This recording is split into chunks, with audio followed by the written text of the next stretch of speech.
बिस्मिल्लाहिर्रहमानिर्रहीम। Welcome to broad spectrum test preparation. आज की हमारी वीडियो है वर्ल्ड मैप के हवाले से।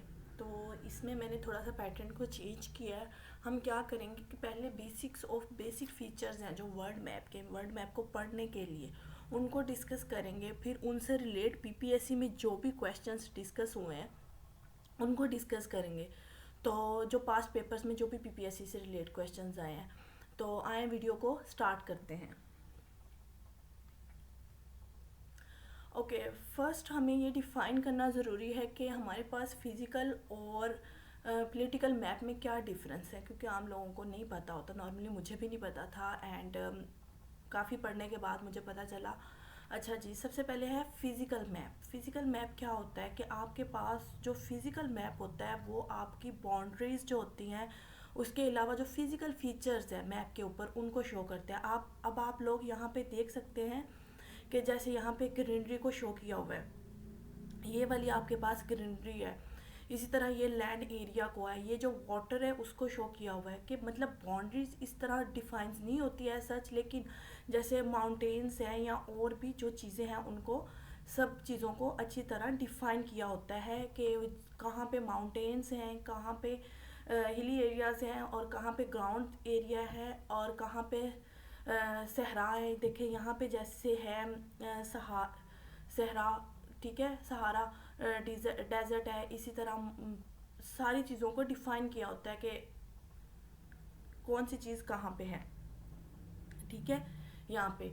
अच्छा जी, इसके बाद आता है आपका पॉलिटिकल मैप। पॉलिटिकल मैप आमतौर पे क्या होता है कि ये होता है कि आपके पास जो फिजिकल बाउंड्रीज होती हैं दो कंटिनेंट्स के दरमियान या कंट्रीज़ के दरमियान, जो भी फिजिकल बाउंड्रीज होती हैं उनको शो करता है। जैसे हम यहाँ पे कह सकते हैं कि एक रफ स्केच होता है कि यूएसए इतना है, कनाडा इतना है, पाकिस्तान मतलब ये अफ्रीका है, ये एशिया है। फिर इसके अंदर पाकिस्तान की क्या बाउंड्री है, कंट्रीज़ के अंदर भी वो जस्ट बाउंड्रीज़ को शो करता है कि कौन सा कंट्री कहाँ पे लाई करता है। सही है, ये आपके पास डिफरेंस आ गया कि फिजिकल और पॉलिटिकल मैप। ये मैंने जनरल सा डिफरेंस किया है। इस वीडियो में जस्ट वही डिस्कस करूँगी जो हमें पीपीएससी के लिए जानना ज़रूरी होता है, कि यानी बेसिक इन्फॉर्मेशन उसके बारे में क्या है। ओके जी, नेक्स्ट है मैप के फीचर्स कौन कौन से हैं। जैसे हम डिस्कस करते हैं, पेपर्स में क्वेश्चन आते हैं, लॉन्गिट्यूड क्या है, लैटिट्यूड क्या है, इक्वेटर क्या है, पोल्स क्या है, फिर इंटरनेशनल डेडलाइन क्या है। और इनके बारे में हम डिस्कस करेंगे कि क्या चीज़ें हैं इनको मैप। और इसके अलावा ये भी बताएंगे कि डायरेक्शंस को कैसे हम देखते हैं मैप के ऊपर, कि डायरेक्शंस किस तरह होती है। अक्सर ये प्रॉब्लम होता है कि डायरेक्शन कौन सी है, तो उसको भी देखने का बताऊंगी। कि अगर हम देखते हैं कि हम कहते हैं कि पाकिस्तान के साउथ में क्या है, नॉर्थ में क्या है, ईस्ट में क्या है, वेस्ट में क्या है, तो उसको भी डायरेक्शंस को भी देखने का तरीका बताऊंगी कि हमें कैसे पता चलता है कौन सी डायरेक्शन किस साइड पे है। ओके जी, सबसे पहले हम देखते हैं ये डायरेक्शंस को। ओके, ये हमारे पास फ्रेम ऑफ रेफरेंस होता है, किस्म का हम रेफरेंस लेते हैं कि जिससे हम तमाम डायरेक्शंस, तमाम मैप के डायरेक्शंस को देखते हैं। इवन के हम वैसे डायरेक्शन से रिलेट जो भी पीपीएससी में क्वेश्चंस आते हैं उनको भी हम देखते हैं। उन वो भी आते हैं कि अक्सर होता है कि एक पर्सन चला है, ईस्ट से वेस्ट गया है, नॉर्थ से ईस्ट गया है, तो वो मतलब डायरेक्शंस बतानी होती हैं आपने। तो आपने उनके लिए हमेशा यही फ्रेम ऑफ रेफरेंस यूज़ करना है। यानी कि आपके पास क्या है कि सबसे ऊपर ये जो है ये नॉर्थ होता है यहाँ पे, ठीक है, और यहाँ पे इधर ईस्ट, ये वेस्ट और ये साउथ। आपने इसी से रिलेटिव आपने डायरेक्शंस लेनी होती हैं। तो अगर आपके पास ये वाली जो डायरेक्शन आएगी यहाँ पे, ये आपके पास आ जाएगी नॉर्थ ईस्ट, ठीक है। और यहाँ पे जो डायरेक्शन आएगी वो आएगी east and south, south east, and यहाँ पे साउथ वेस्ट, यहाँ पे नॉर्थ वेस्ट। अच्छा जी, अब मैं आपको ये बता दूं कि आपने जब भी डायरेक्शंस लेनी होती हैं, डायरेक्शन लेने का दो तरीके होते हैं। एक होता है होल सर्कल बेरिंग, मतलब उसमें क्या होता है कि आप नॉर्थ से स्टार्ट करते हैं एंड फुल सर्कल को कंसीडर करते हैं जिसमें 360 का एंगल बनता है, ठीक है। अब आपने क्या करना होता है, जो इधर डायरेक्शन लेनी होती है ये रिड्यूस होती है, इसमें आपने क्या करना होता है, नॉर्थ से ईस्ट या वेस्ट जाना होता है। इसी तरह साउथ से आपने ईस्ट या वेस्ट जाना होता है। ये क्लॉकवाइज डायरेक्शन में भी हो सकता है और एंटी क्लॉकवाइज डायरेक्शन में भी हो सकता है। याद रखें जब आपने नॉर्थ से डायरेक्शन लेनी है तो आपने जस्ट क्लॉकवाइज डायरेक्शन में लेनी है। तो वो हमारा मैप्स में हम वो डायरेक्शन नहीं लेते आमतौर पर, कॉमनली ना हम नहीं लेते। तो हम जो लेते हैं हम ये वाली डायरेक्शंस लेते हैं कि नॉर्थ से ईस्ट को जाना है। क्लॉकवाइज डायरेक्शन भी हो सकती है, एंटी क्लॉक। ये देखें यहाँ से नॉर्थ से जब ईस्ट को गए तो ये एंटी क्लॉकवाइज डायरेक्शन है। अब साउथ से ईस्ट में गए तो एंटी क्लॉकवाइज डायरेक्शन है। इसी तरह अगर हम साउथ से वेस्ट में जाएंगे तो ये आपके पास क्लॉकवाइज डायरेक्शन आ जाएगी। ओके, इसी तरह अगर आप नॉर्थ से ईस्ट में जाएंगे तो तब भी आपके पास क्लॉकवाइज डायरेक्शन आएगी। नॉर्थ से वेस्ट में जाएंगे तो आपके पास एंटी क्लॉकवाइज डायरेक्शन आएगी। तो ये इसके अलावा जो पीपीएससी में डायरेक्शन से रिलेट क्वेश्चंस आते हैं वो तो मेरे ख्याल में मैंने वीडियो अपलोड कर दिया। अगर नहीं की तो मैं नेक्स्ट बना के उसको मैं फुल क्वेश्चंस को लेके उनको सॉल्व करके आपको बताऊंगी इन डिटेल। ओके अच्छा जी, आगे है नेक्स्ट। आपने इक्वेटर, इक्वेटर क्या चीज़ होती है? इक्वेटर बेसिकली एक लाइन होती है जो जो हमारी वर्ड है ना उसको दो पार्ट्स में डिवाइड कर देती है। जैसे ये एक रफ स्केच है वर्ड का ना, तो ये जो इसको दो पार्ट्स में डिवाइड कर देगी, यानी अर्थ को दो पार्ट में डिवाइड कर देती है, दरमियान में कट कर देती है। तो ये क्वेश्चन ऐसे भी आता है कि ये जो पोल्स है ना, यहाँ ये और ये दो पोल्स हैं, ओके, जिसके गिर्द अर्थ रोटेट करती है। और ये आपके पास क्या है? इक्वेटर है। इक्वेटर जो है वो नॉर्थ और साउथ पोल को कट कर देता है, यानी जो हमारी ज़मीन है उसको दो पार्ट्स में डिवाइड कर देता है। अब यहाँ पे आपके पास पीपीएससी में जो क्वेश्चंस पूछे जाते हैं कि इक्वेटर्स पे कौन कौन से कंट्रीज़ वाक़या हैं, तो ये 13 कंट्रीज़ हैं। कॉम्बिया, Ecuador, Brazil, Gabon, कोगो, Uganda, democratic Republic of कोगो और रिपब्लिक ऑफ कोगो, ये दो countries. Okay, Somalia, Kenya, Maldives, Indonesia, कैरिबिया। तो ये सारे जो कंट्रीज़ हैं ये आपके पास इक्वेटर्स में आते हैं। नेक्स्ट वीडियो में हम डिस्कस भी करेंगे, तो उस वक्त आपके माइंड में अच्छी तरह आ जाएगा कि कौन से कंट्रीज़ कहाँ पे हैं। जब हम मैप, फुल वर्ल्ड का मैप डिस्कस करेंगे तो उस लिहाज से आपके पास आ जाएगा। आप देखें यहाँ पे ये जो वर्ल्ड का मैप है, ये जो लाइन है ये इक्वेटर्स की लाइन है, जो कि वर्ल्ड को दो हिस्सों में डिवाइड कर रही है, यानी ऊपर नॉर्थ हेमिस्फेयर, नीचे साउथ हेमिस्फेयर। अच्छा जी, अब जो क्वेश्चंस आमतौर पर आते हैं कि country from which equator passes, के कंट्रीज़ के ऑप्शंस दिए होते हैं, डिफरेंट क्वेश्चंस हैं, तो उसमें क्या है कि कौन कौन से कंट्रीज़ हैं जहाँ से इक्वेटर्स पास करता है। तो ये है गम्बिया, गैबन, मालदीव्स या इंडोनेशिया, या ये तीनों के दिए होते हैं और ऑप्शन में ऑल ऑफ दीज आता है। तो ये है आपके पास क्वेश्चन। इसके अलावा जो है एक और भी क्वेश्चन आता है, the country which is located on equators, तो उसमें कोगो भी आता है, या the river which crosses the equator twist, यानी जो इक्वेटर्स को दो दफ़ा कट करता है जो रिवर, तो वो है कोगो रिवर। इसके अलावा ये भी क्वेश्चन आता है कि north and south hemisphere are separated by, तो वो आएगा इक्वेटर्स के थ्रू जो है ना कट करता है। सही है। अच्छा जी, आगे है एक वो टाइम डिफरेंस का, नेक्स्ट हम डिस्कस करेंगे, उससे रिलेटेड भी क्वेश्चंस आते हैं। ओके, नेक्स्ट स्लाइड है पोल्स। मतलब पोल्स क्या आते हैं? ये होता है नॉर्थ पोल, ये होता है साउथ, यानी अर्थ के जो ऊपर वाली साइड पे होगा वो आपके पास क्या होगा? नॉर्थ। जैसे मैंने फ्रेम ऑफ रेफरेंस में भी बताया था, तो इसमें यहाँ पे नॉर्थ, यहाँ पे साउथ। अब ये लाइन जो है ये कट करती है, एक किस्म का इसको आप ऐसे भी कह सकते हैं कि ये आपके पास इक्वेटर आ गया कि जो नॉर्थ और साउथ को कट कर रही है। याद करने के लिए जस्ट बता रही हूँ। तो यहाँ पे आपके पास क्या आ जाएगा? ईस्ट, एंड यहाँ पे आ जाएगा वेस्ट। अच्छा जी, ये आपके पास पोल्स आ गए, ये नॉर्थ हेमिस्फीयर आ गया और ये आ गया आपके पास साउथ हेमिस्फीयर। सही है, ये इधर वाला रीजन है और ये ऊपर वाला, और ये आपके पास इक्वेटर। अच्छा जी, अब ये जो डायरेक्शन है ये अर्थ की स्पिनिंग मोशन को शो कर रही है कि स्पिनिंग मोशन अर्थ के दो तरह का motion, two type of motion होते हैं अर्थ के। वन के वो सूरज के गिर्द घूमती है, सूरज के गिर्द चक्कर लगाती है, ठीक है, जिसकी वजह से आपके पास क्या आते हैं? सीजन्स आते हैं। सही है।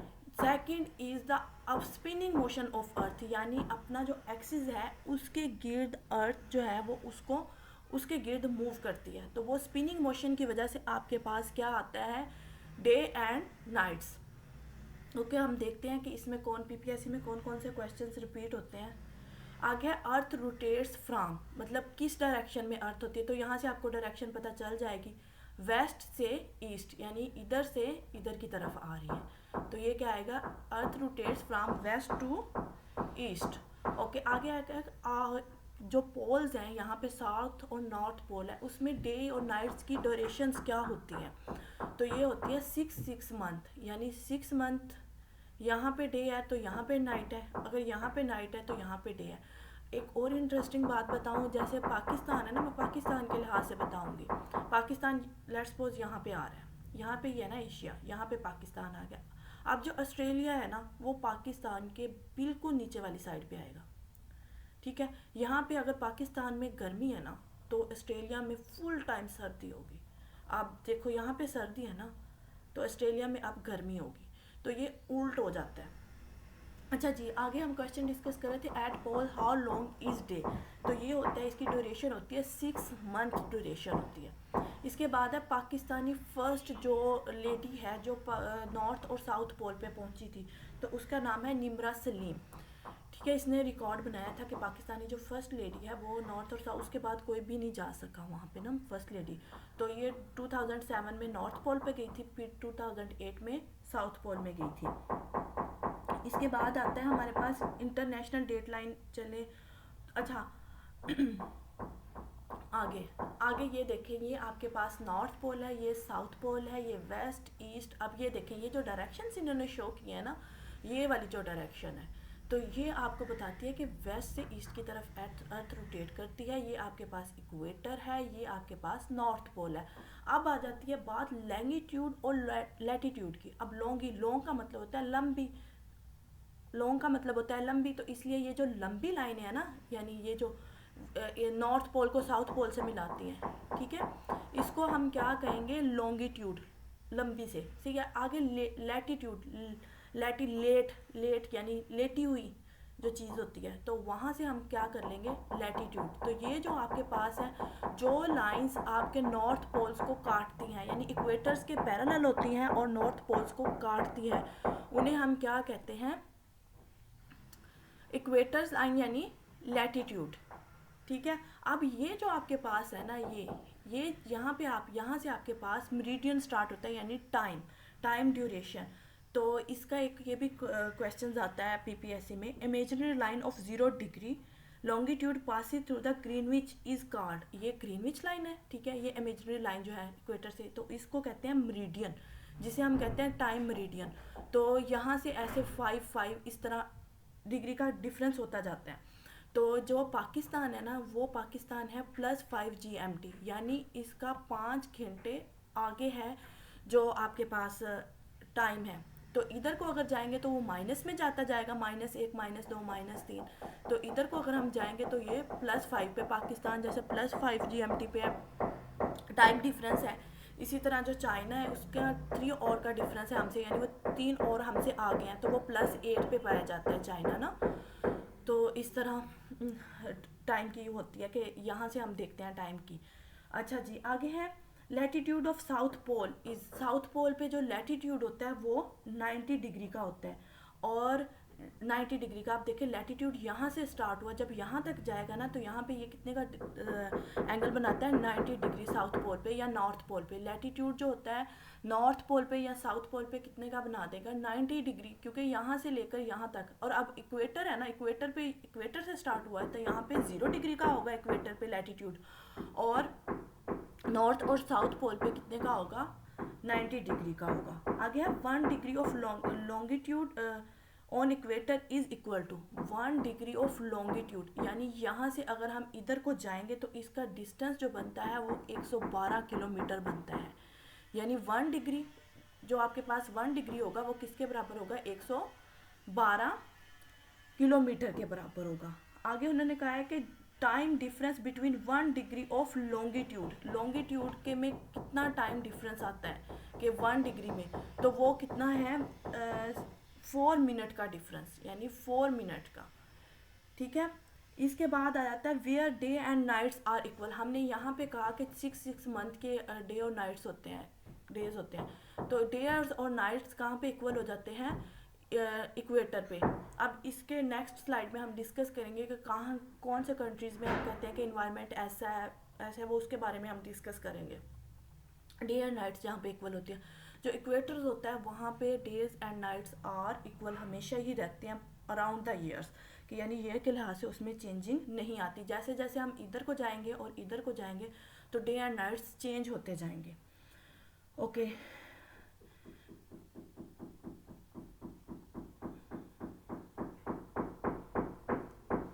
अच्छा जी, आगे उन्होंने कहा which day shortest in north hemisphere. North hemisphere पर शॉर्टेस्ट डे क्या होता है? दिसंबर में, और जुलाई में इधर होता है शॉर्टेस्ट डे। ठीक है, क्योंकि हम नॉर्थ हेमिसफेयर में इधर पाए जाते हैं, तो हमारे पास क्या है, दिसंबर में इधर शॉर्टेस्ट डे। जो ऑस्ट्रेलिया है वो इधर पाया जाता है साउथ पोल वाली साइड पे, तो यानी साउथ हेमिसफेयर में पाया जाता है। तो इसलिए यहाँ पे अगर यहाँ पे लॉन्ग डे है, यहाँ पे शॉर्ट डे होंगे, अगर यहाँ पे शॉर्ट डे है तो वो यहाँ पे लॉन्ग डे होंगे। ओके नेक्स्ट स्लाइड पे चलते हैं जी। ये स्लाइड यहाँ पे देखिए, ये है हमारे पास नॉर्थ पोल 90 डिग्री नॉर्थ, और ये भी साउथ। इक्वेटर्स आ गया, यहाँ पे क्या आ गया? 0 डिग्री। अच्छा जी, इसके बाद ये आपके पास लॉन्गिट्यूड आ गई। लॉन्गिट्यूड की लाइंस ये जो इधर को जाएंगी ये लैटिट्यूड की लाइन है।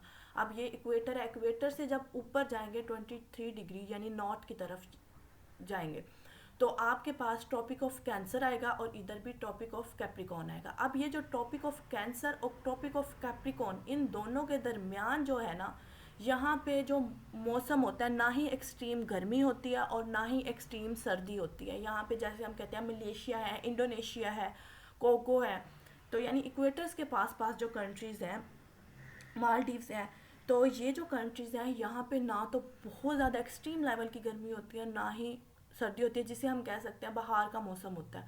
और डेज और नाइट अप्रोक्सीमेटली इक्वल होते हैं। सही है, यानी जो अगर आपके पास नॉर्थ हेमिसफेयर में जो चीज़ होगी उसको कहते हैं ट्रॉपिक ऑफ कैंसर, और यहाँ पे क्या आ जाएगा? साउथ हेमिसफेयर में ट्रॉपिक ऑफ कैप्रिकॉन। सही है, ये आपके पास क्या आ गया? ये जो है अंटार्कटिका सर्कल, यहाँ पे नॉर्थ भी, और यहाँ पे 6 मंथ का डेज होते हैं, यानी एक डे 6 मंथ का और यहाँ पे 6 मंथ का, क्योंकि जब अर्थ रोटेट करती है ना सूरज के गिर्द, तो यहाँ पे देखें नॉर्थ हेमिसफेयर में यहाँ पे अगर दिसंबर है ना, तो यहाँ पे आपके पास जुलाई आ जाएगा, मतलब दिसंबर ही होगा, लेकिन यहाँ पे सर्दी है ना, तो यहाँ पे क्या आ जाएगी? गर्मी हो जाएगी, ऑपोजिट हो जाएगा। ये जो एरिया है ना, ये वाला, ये और ये, इसमें एक्सट्रीम सर्दी होती है और एक्सट्रीम ही गर्मी होती है। यहाँ पे असल इन्वायरमेंट चेंज होता है, मौसम चेंज होता है। जैसे हम पाकिस्तान में है ना, तो पाकिस्तान इधर पाया जाता है। सही है, तो इसमें क्या है कि पाकिस्तान में गर्मी भी बहुत होती है, आपको पता है, और सर्दी भी होती है। तो इसी तरह जो इस रीजन में जो भी कंट्रीज़ आते हैं ना, उसमें जो मौसम है वो मुतदिल नहीं रहता, उसमें गर्मी भी होती है और सर्दी भी होती है। जो पोल्स हैं यहाँ पे बहुत ज़्यादा सर्दी होती है, अंटार्कटिका रीजन में आ जाते हैं, इन पोल्स में ठंड बहुत ज़्यादा होती है, बर्फ़ जमी रहती है सारा साल। यहाँ पे मौसम मोतदी वो होता है, बहुत ज़्यादा गर्मी, बहुत ज़्यादा सर्दी, वो ड्यूरेशन के, जैसे दिसंबर में नॉर्थ हेमिसफेयर में सर्दी होती है और साउथ हेमिसफेयर में गर्मी होती है। जुलाई में यहाँ पे नॉर्थ हेमिसफेयर में गर्मी होती है। और अच्छा जी, ये हो गया। इसके बाद नेक्स्ट आपके पास है, आपको लीप ईयर्स का पता ही होगा कि हर 4 ईयर्स के बाद होती है, क्योंकि ये जो एग्जैक्टली 365 दिन नहीं होते एक साल में, वो चेंज होते हैं, कुछ घंटों का डिफरेंस होता है, वो मिलके फिर एवरी 4 ईयर्स आपके पास लीप ईयर आ जाता है। और लीप ईयर्स को फाइंड करने का तरीका यही है कि जो इनसे 4 पे डिवाइड हो जाए, मत समझ लो वो लीप ईयर है। जैसे 1902 है, 1902, तो ये 4 पे डिवाइड हो जाएगा, तो इसका मतलब है कि ये लीप ईयर है, मतलब ये लीप ईयर नहीं है, जो नहीं होगा। तो जो डिवाइड हो जाएगा फुल 4 पे, तो वो लीप ईयर होगा।